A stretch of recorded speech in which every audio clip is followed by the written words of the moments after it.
Bonjour tout le monde, bienvenue dans cette troisième vidéo où que je vous présente mes livres de coloriage, mon évolution à travers la mise en couleur.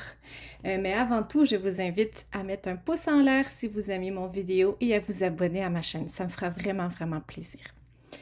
Ce livre-là, ici, qui est Sans nouveau mandala, c'est un livre que j'ai acheté au début du coloriage quand je regardais les coloriages pour adultes, où ce qui parlait beaucoup d'anti-stress, antidépressant, la thérapie, et voilà.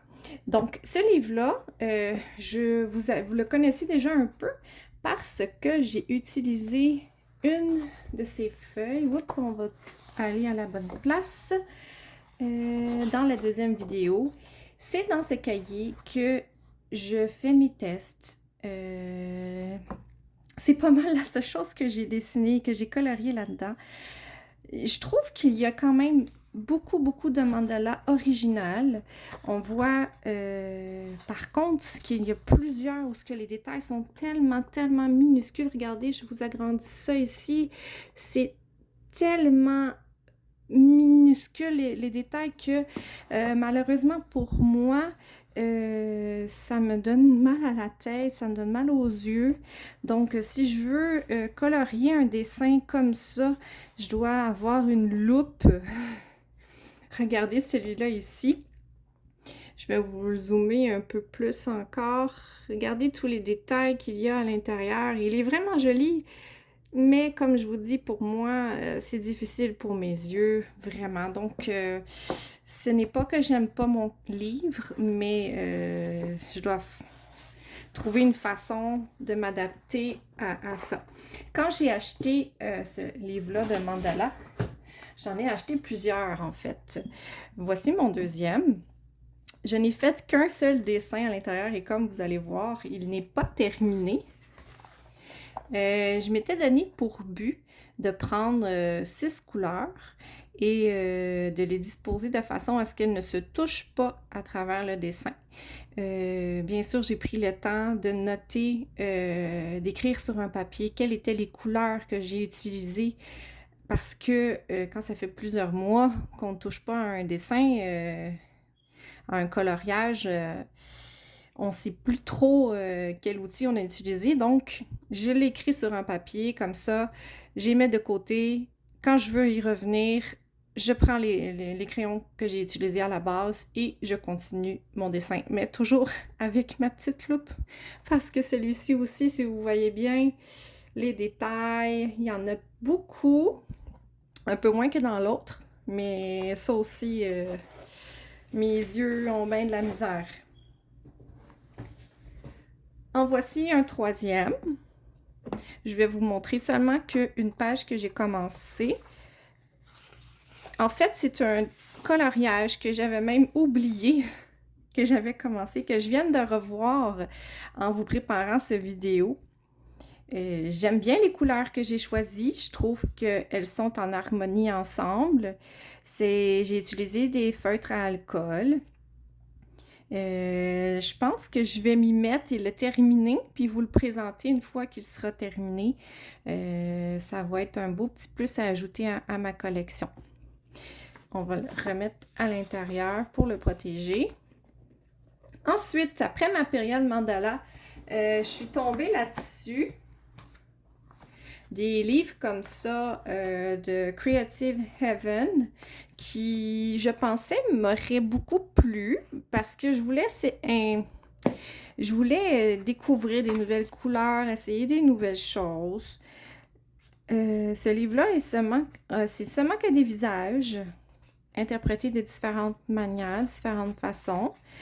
Ils sont inspirantes, mais en même temps, j'ai toujours eu peur de colorier des dessins comme ça parce que j'avoue que il y a quelques années, quand je les ai achetés, je choisissais mes couleurs au pif. Je ne prenais pas de palette de couleurs. Donc, pour moi, c'était difficile de faire fonctionner mes couleurs et m'assurer que mon dessin soit beau jusqu'à la fin. Donc, celui-ci a été fait en choisissant au pif, comme je vous ai dit. Mais je suis quand même satisfaite du résultat. C'est pas toujours le cas, mais cette fois-là, ça l'a bien sorti, puis je suis plutôt contente du choix de couleurs. Donc, maintenant que je sais utiliser des palettes et sortir des palettes de couleurs, je pense que je pourrais faire des dessins intéressants à l'intérieur. Il y en a un autre ici aussi je recherchais beaucoup les détails dans les livres, hein, parce que quand il n'y en a pas beaucoup de détails, je trouve ça un peu plate, parce que surtout dans le temps, je ne connaissais pas les dégradés de couleurs, j'étais pas capable de mettre moi-même des effets, donc je recherchais un cahier avec beaucoup de détails à remplir, en espérant remplir plus de couleurs, vu qu'il y avait plus de détails. Je cherche le dessin que j'ai commencé à l'intérieur. Voyons, il devrait être dans ce coin-là. OK.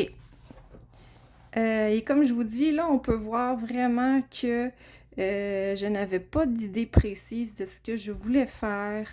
Les couleurs, ceux-là, les bottes, je les aime bien, sont quand même en harmonie, mais les gants avec le rouge foncé et tout, je suis pas certaine du choix de couleur.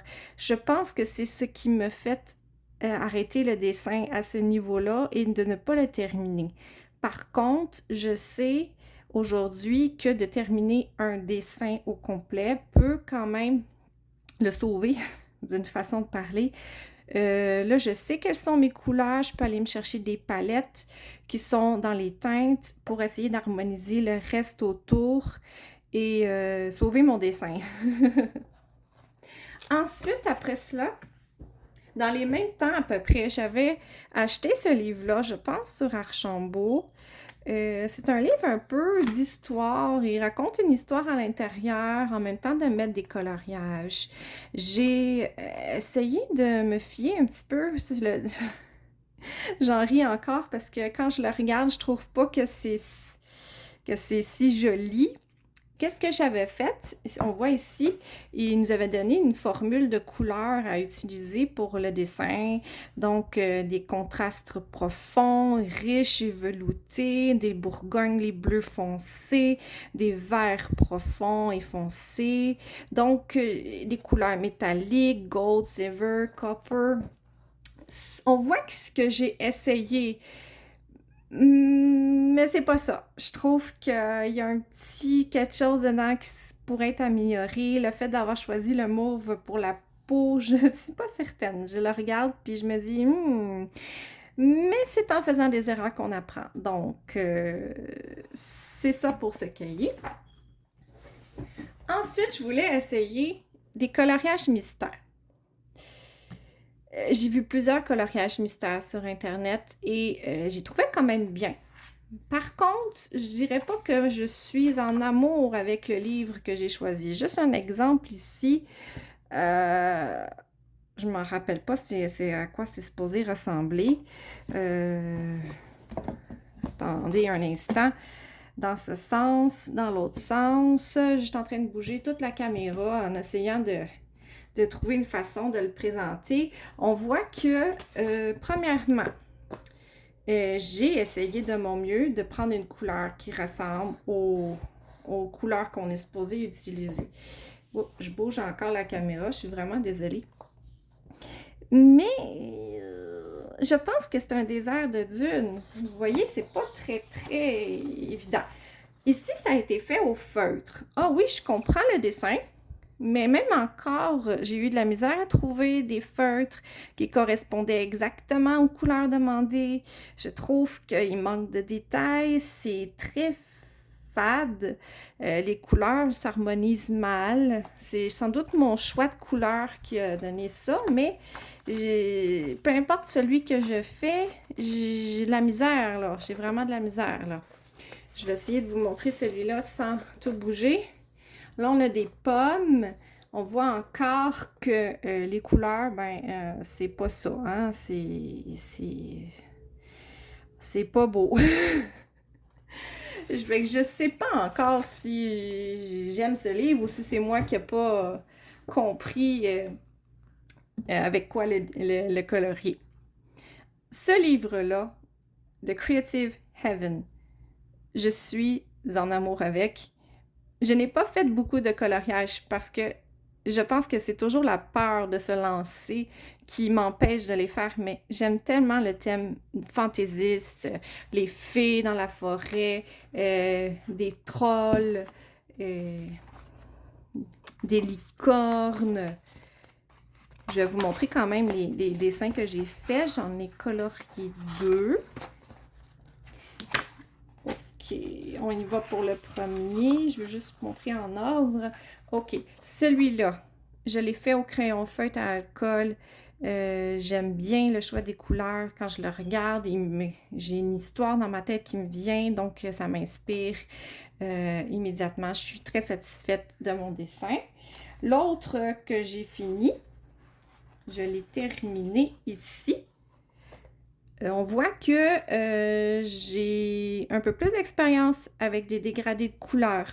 Il y a des choses qui sont à un niveau un peu plus élevé, comme ici, quand on regarde les arbres, le choix de couleurs pour les arbres, quand on regarde aussi la cape, on voit des dégradés, on voit que c'est plus profond à certains endroits. Il y a des choses, par contre, que je me dis que j'aime moins, comme ici, faire le contour en brun, en crayon feutre. J'ai pas aimé. J'ai essayé plusieurs couleurs. Mettons que j'ai rattrapé le coup, mais c'est peut-être au crayon bois, ça aurait été une meilleure idée. Le gazon n'est pas au point encore, mais il y a beaucoup de choses que j'apprécie dedans. Donc, je suis très satisfaite en général de ce coloriage. Il m'en reste 2 à vous montrer encore. Donc, la rose écarlate. La rose écarlate, ce sont des bandes dessinées pour ceux qui ne connaissent pas. J'adore la rose écarlate, j'adore les dessins de la rose écarlate. Il me fallait le livre de coloriage de la rose écarlate. Et voici le dessin que j'ai terminé cette année dans le livre. J'y suis allée voir quelques vidéos pour une idée de fond. Ça a été plutôt laborieux. Ça a pris quelques jours le terminer parce que c'est à temps perdu, il ne faut pas oublier. Mais je suis contente, je suis satisfaite du résultat. Les couleurs se fondent bien.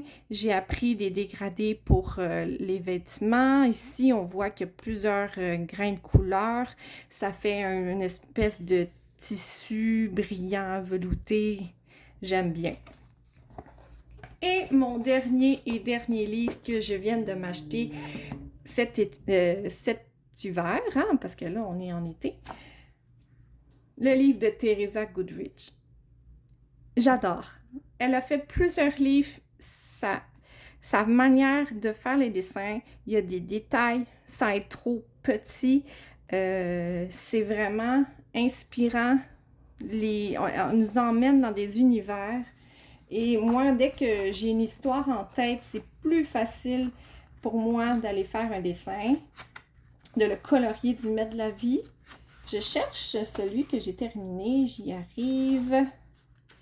Et voilà le dernier dessin que j'ai fait en hiver, exactement, oui, en hiver. Et je suis allée me chercher 2 palettes de couleurs sur Internet. Je les ai pris en screenshot dans mon téléphone. Je les ai respectées du début à la fin. Puis je suis vraiment satisfaite. Tout s'harmonise bien.